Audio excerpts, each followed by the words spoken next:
જય શ્રી કૃષ્ણ મિત્રો, મારી ચેનલમાં આપ સર્વેનું હાર્દિક સ્વાગત છે. મિત્રો, બેંક નિફ્ટી માટે આજનું આપણું શું એનાલિસિસ હતું અને માર્કેટે આજે કેવી રીતે કામ કર્યું, સૌથી પહેલાં આપણે એ સમજી લઈએ. મિત્રો, બેંક નિફ્ટીમાં મેં તમને ક્લિયર કહ્યું હતું કે માર્કેટ જો ફ્લેટ ઓપન થાય છે તો ફ્લેટ ઓપનિંગના કેસમાં કાલનો આ લો પોઈન્ટ હતો, એમાં આપણું ડિસ્કશન કે જો માર્કેટ ફ્લેટ ઓપન થઈને અહીંયા જો આ લેવલ તોડશે તો આ એક ઓબ્વિયસ ટ્રેડ થઈ જશે. જે લોકોએ કાલનો વિડીયો ના જોયો ચોક્કસથી જોજો. મેં ચોક્કસથી કહ્યું કે આ એક ઓબ્વિયસ ટ્રેડ હશે અને જ્યારે બી માર્કેટમાં ઓબ્વિયસ ટ્રેડ હોય ત્યારે માર્કેટ વોલેટાલિટી શો કરે છે. મેં તમને આવી રીતે ગ્રાફ ડ્રો કરીને બી બતાવ્યો.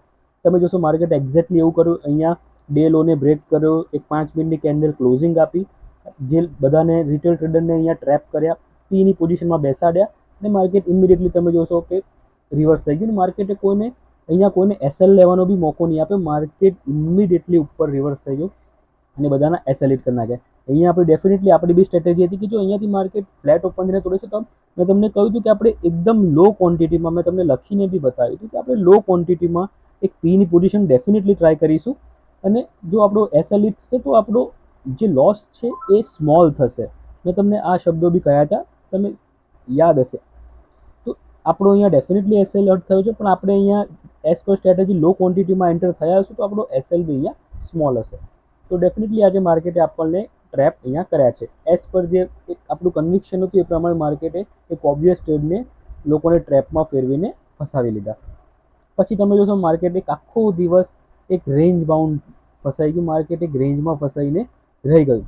અહીંયા મિત્રો તમને એક વસ્તુ હું તમને જણાવવા માંગીશ કે જ્યારે બી માર્કેટમાં તમારો દિવસમાં તમારો એક એસએલ હિટ થાય, માની લો કે તમારો મોર્નિંગમાં જો આપણો લગભગ સવારનું હોય માર્કેટ ઓપન થયું 9:20 ને 9:20 અહીંયા તમે એન્ટ્રી લીધી હશે તો લગભગ તમારું 9:25 તમારો એસએલ અહીંયા હિટ થઈ ગયું છે, કારણ કે આ જ કેન્ડલે તમારો એસએલ હિટ કરી નાખ્યો હશે. કારણ કે જો તમે આ પોઈન્ટની નીચે તમે એક બેઝિક વસ્તુ છે, આ પોઈન્ટની નીચે તમે અહીંયા માનો આ પોઈન્ટની નીચે તમે અહીંયા એન્ટ્રી લીધી તો હવે તમે અહીંયા તમારી કેન્ડલ ક્લોઝ થઈ, તમારી એન્ટ્રી અહીંયા બનતી હતી, અહીંયા તમે પીમાં એન્ટ્રી લીધી તો માર્કેટ જો અહીંયાથી રિવર્સ થાય છે તો જે તમારી એન્ટ્રી પોઈન્ટ છે એ એન્ટ્રી પોઈન્ટની માર્કેટ ઉપર આવી જાય તો એ તમારો એક્ઝિટ પોઈન્ટ બની જવો જોઈએ. આઈડિયલી તમારો એસએલ આવી રીતે હોવો જોઈએ.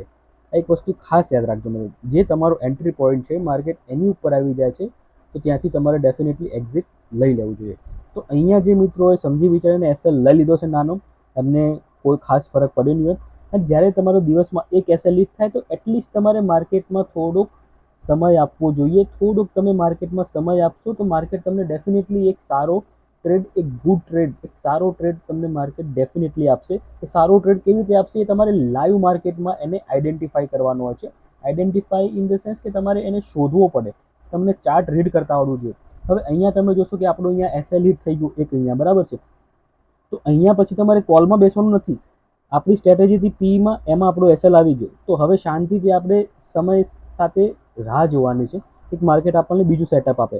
અહીંયા જો માર્કેટે કેટલું સરસ મજાનું સેટઅપ બનાવે, અહીંયા માર્કેટ અહીંયા હાઈ તોડ્યો, પછી અહીંયા માર્કેટ અહીંયા હાઈ તોડ્યો, પણ અહીંયા કોલની એન્ટ્રી એટલા માટે નથી લેવાની કારણ કે ઇમિડિયેટલી અહીંયા રેઝિસ્ટન્સ છે. અહીંયા રેઝિસ્ટન્સ છે, આ સ્ટ્રોંગ રેઝિસ્ટન્સ છે. તો જ્યારે માર્કેટ રેઝિસ્ટન્સની નજીક હોય ત્યારે તમારે કોલના વિશે વિચારવાની, અને માર્કેટ જ્યારે બુલિશ હોય ત્યારે તમે પીના વિશે એટલું સ્ટ્રોંગલી, પીમાં તમે મોર્નિંગમાં બી તમે એક એસએલ લઈને બેઠા એટલે પીમાં બેસવાની તમારી હિંમત ના ચાલે ઇન્ટ્રાડેમાં.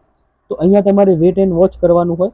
જો અહીંયા તમે જોશો માર્કેટ ધીરે સ્લોલી એન્ડ સ્ટેડીલી અહીંયા માર્કેટ આવી રીતે ટ્રેન્ડ લાઇનને રિસ્પેક્ટ આપી રહ્યું છે. જો તમે અહીંયા ટ્રેન્ડ લાઇન ડ્રો કરશો તો એક્ઝેક્ટ અહીંયા આવી રીતના એક સીધી લાઇન બનશે સ્ટ્રેટ. અહીંયા માર્કેટ આવ્યું રહ્યું, પાછું અહીંયા રેઝિસ્ટન્સ ખાધું, નીચે આવ્યું, પાછું ઉપર આવ્યું, પાછું રેઝિસ્ટન્સ ખાધું, પાછું અહીંયા નીચે આવ્યું, પાછું અહીંયા રેઝિસ્ટન્સ ખાધું. એટલે માર્કેટ કન્ટિન્યુઅસલી એક લોવર લો બને નીચે આવતું.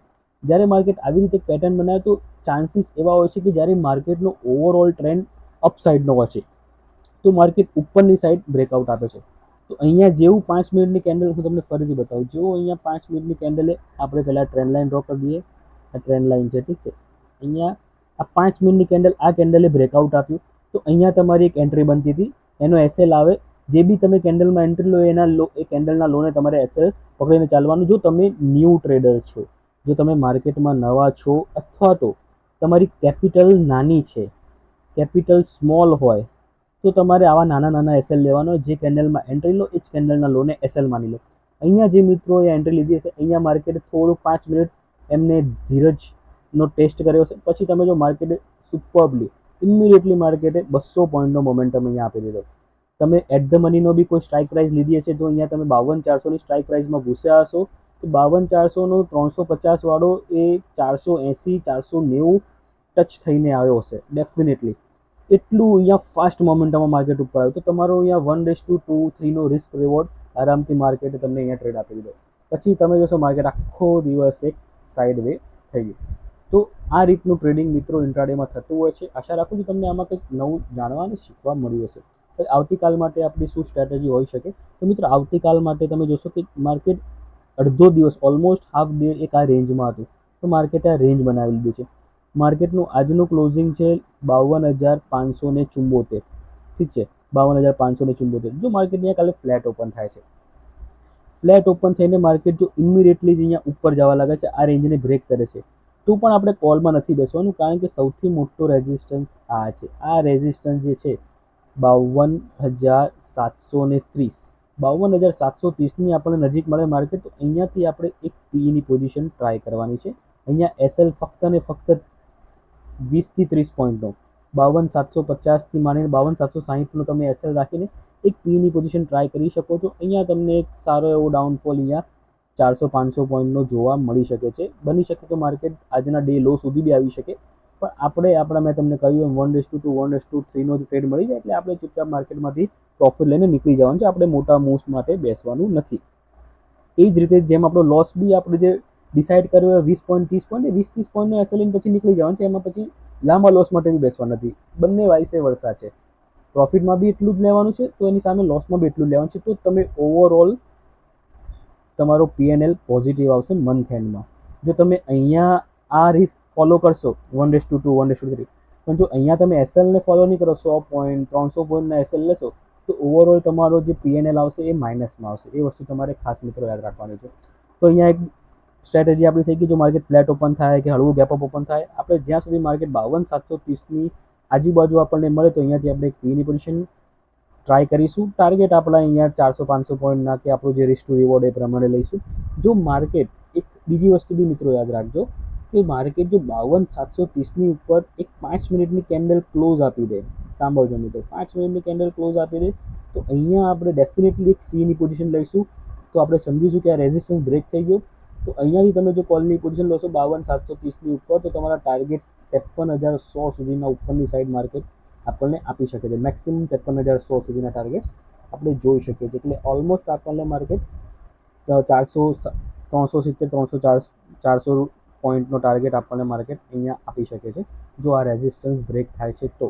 અદરવાઇઝ ડાઉન સાઇડ હું એક આ રીતનો એક મોમેન્ટમ, જેમ આ મોમેન્ટમ આવ્યો એવું અહીંયા એક આવી શકે છે. બીજું કોઈ ખાસ આમાં હું જોઈ નથી રહ્યો મિત્રો. ગેપ ડાઉન ઓપન થાય તો બી અહીંયા સપોર્ટ, આ સપોર્ટ છે, આ સપોર્ટ છે, આ રેન્જ સપોર્ટ છે. એટલે અહીંયા નીચેની સાઈડમાં પીમાં ફ્લેટ ઓપન થઈને જશે તો કોઈ માર્કેટમાં ખાસ મોમેન્ટમ જોવા નહીં મળે. તો સૌથી બેસ્ટ આપણા માટે જ રહેશે કે આપણને જેટલું આ સ્વિંગની નજીક માર્કેટ મળે 52,730ની, એટલું જ આપણા માટે બેસ્ટ છે. જો ઉપરની સાઈડ તોડે તો કોલ, તો 53,100 સુધીના ટાર્ગેટ, અને અહીંયાથી જો માર્કેટ રિવર્સ થાય છે તો આપણે નીચેની સાઈડમાં આપણે રિસ્ક ટુ રિવોર્ડના બેઝ ઉપર આપણે પ્રોફિટ બુકિંગ કરશું. તો આશા રાખું છું મિત્રો આજનું એનાલિસિસ તમને ગમશે. મિત્રો વિડીયો ગમે તો ચોક્કસ તેને લાઇક કરજો, ચેનલને સબસ્ક્રાઇબ કરજો. Thank you. જય શ્રી કૃષ્ણ.